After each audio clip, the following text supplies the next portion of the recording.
জালকাঠি পৌরসভা। আর আজকের অনুসন্ধান জালকাঠি পৌরসভায় যে সকল গাড়িগুলো রয়েছে সেটা নিয়ে। ঢুকতেই সর্বপ্রথম পৌরভবন জালকাঠি স্থাপিত 1875, কিন্তু সেই সাইনবোর্ডটির বেহাল দশা। পৌরসভার মূল ফটকের সামনে যে যানটি রয়েছে সেটির দশা। দীর্ঘ কয়েক বছর হয়তোবা এই গাড়িটি চালানো হয়নি, দেখা যাচ্ছে ঠিক সেরকম। কথায় নয়, কাজে বিশ্বাসী। আসলে গাড়িটির বর্তমানে স্থান কোথায় আপনারা দেখতে পাচ্ছেন। এই গাড়িটি রাস্তায় চলে বা রাস্তায় চলার মতো উপযোগী, আপনার কি মনে হয়? আমার মনে হচ্ছে না। একটি গাড়ির সন্ধান করতে এসে চোখে পড়ল অনেক গাড়ির বর্তমান অবস্থা। বিপদে যাকে ব্যবহার করব সেই যানটির যদি অবস্থা হয় এই, আসলে কবে নাগাদ এই যানটি কোনো কাজে চলেছিল, সর্বশেষ সেই তারিখটি সম্পর্কে রয়েছে অনিশ্চয়তা। আর এভাবে পড়ে রয়েছে জালকাঠি পৌরসভায় বহু গাড়ি, আর এগুলো দেওয়া হচ্ছে না টেন্ডারের মাধ্যমে কোনো প্রতিষ্ঠানের কাছে বিক্রির জন্য, অথবা এগুলো কাজ চলমান নেই। আসলে কেন চলমান নেই? ড্রাইভারের সংকটের কারণে, নাকি কোনোটিতে তৈল অথবা কোনোটিতে মোবিল বা অল্প যান্ত্রিক ত্রুটির কারণে পড়ে রয়েছে এভাবে দিনের পর দিন, বছরের পর বছর জালকাঠি পৌরসভার এই যানগুলো।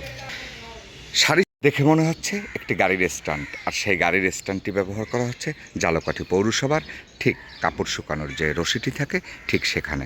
আসলে কতটা যৌক্তিক রয়েছে এরকম গাড়ির একটি সামনের অংশতে কাপড়টা নিয়ে রাখা।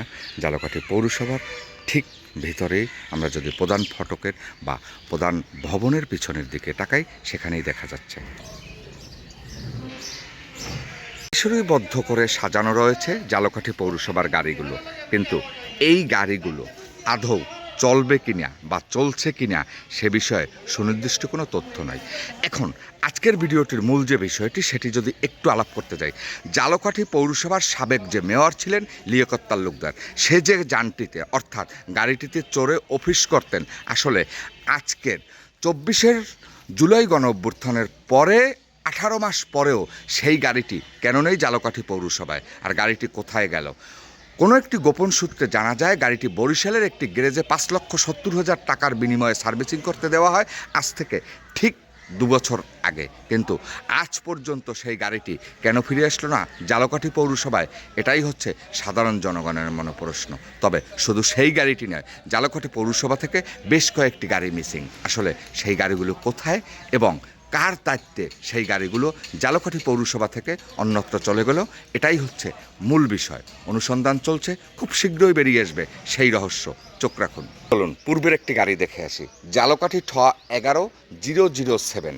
এই গাড়িটি দীর্ঘ কত বছর ঠিক এখানে ফেলানো অথবা পড়ে রয়েছে? আদৌ কি এই গাড়িটি চলে? আপনাদের কি মনে হয়?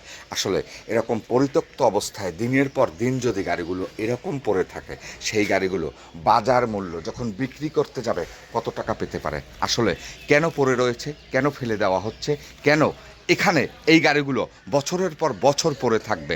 আসলে সরকারি টাকা কোন খাতে ব্যয় করবে?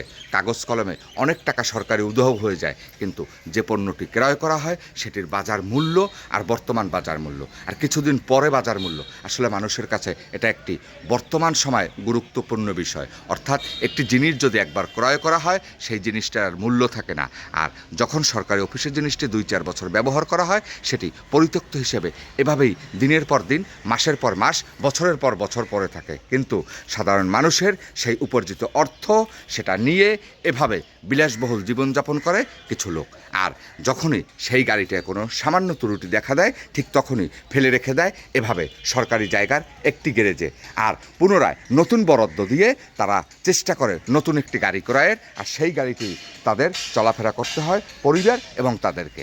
আসলে কেন সরকারি টাকাগুলো এভাবে নষ্ট করছে এবং কেন নষ্ট করা হচ্ছে, এটাই হচ্ছে এই ভিডিওর থাকছে দ্বিতীয় পর্বে। আজকের ভিডিওটি যদি ভালো লেগে থাকে অবশ্যই লাইক, কমেন্ট, শেয়ার দিয়ে পাশে থাকবেন পরবর্তী ভিডিও দেখার জন্য। আল্লাহ হাফেজ, আসসালামু আলাইকুম। আমি রয়েছি শফিকুল ইসলাম হিরু, জালকাঠি পৌরসভা থেকে। দেখা হবে অন্য কোনো ভিডিওতে, এই প্রত্যাশায় এখনকার মতো বিদায় নিলাম। শুভ সকাল।